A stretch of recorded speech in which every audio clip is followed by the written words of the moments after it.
অটোয় চড়ে দ্রুত গন্তব্যে পৌঁছতে চাইলেও অনেক সময় যানজটে আটকে ঠায় বসে থাকতে হয় অটোকে। এই সময়ে যাত্রীদের মন ভালো করতে অভিনব উপায় গ্রহণ করলেন বেঙ্গালুরুর এক অটো চালক। আর তাতেই ধন্য ধন্য পড়ে গেল শুধু বেঙ্গালুরু শহর নয়, গোটা দেশ জুড়ে। কিন্তু কি এমন করলেন তিনি, সব বলবো এই গুরুত্বপূর্ণ প্রতিবেদন শেষ অবধি দেখুন। আমি দীপেন্দু, দ্য নিউজ বাংলা লাইফে আপনাদের স্বাগত জানাই।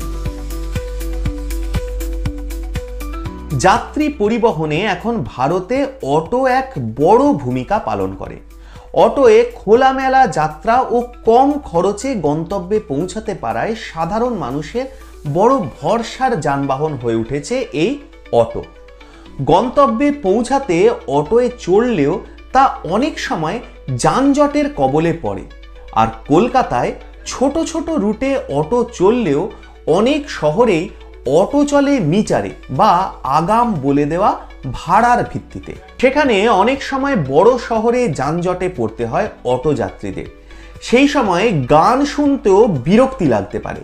তাই এবার বেঙ্গালুরুর এক অটো চালক অভিনব এক উপায় গ্রহণ করলেন।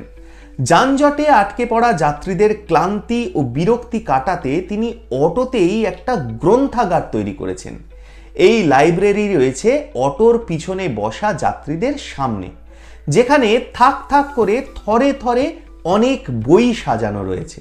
সেখান থেকে পছন্দের বই তুলে নিশ্চিন্তে পড়তে পারেন যাত্রীরা। এতে সময়ও কাটবে, যানজটের বিরক্তিও বেশ কিছুটা দূর হবে। আবার গতির দুনিয়ায় এক ফাঁকে পছন্দের কিছু পড়ে ফেলাও যাবে। যেই বইগুলো তিনি সাজিয়ে রেখেছেন তা মানুষকে জীবনে চলার পথে সঠিক দিশা দেখানোর উপযোগী। বইগুলো একাধারে দার্শনিক ও আধ্যাত্মিক চেতনাকে জাগ্রত করে। যেমন সেখানে সাজানো থাকে গড লাভস ইউ অথবা ওয়াই ডিভোর্স। এই 3 চাকার উপর ছোট্ট লাইব্রেরি থাকা অটোটা ছুটে বেড়ায় বেঙ্গালুরুর রাস্তায়। যাত্রীদের দৈনন্দিন জীবনের পাঠও এই বই থেকেই দিচ্ছেন অটো চালক। ফলে তার এই অভিনব ভাবনা বেঙ্গালুরুর গণ্ডি পার করে ছড়িয়ে পড়েছে গোটা দেশের মানুষের মুখে। আর তা তো হওয়াই উচিত, তাই না? আপনারা কি বলেন? আপনাদের মূল্যবান এবং গুরুত্বপূর্ণ মতামত জানান দ্য নিউজ বাংলা লাইফের কমেন্ট সেকশনে। আর দেখতে থাকুন দ্য নিউজ বাংলা লাইভ। দুর্নীতি রাজনীতির বাইরে এই ধরনের সব খবর জানতে চোখ রাখুন কেবলমাত্র দ্য নিউজ বাংলা লাইফে।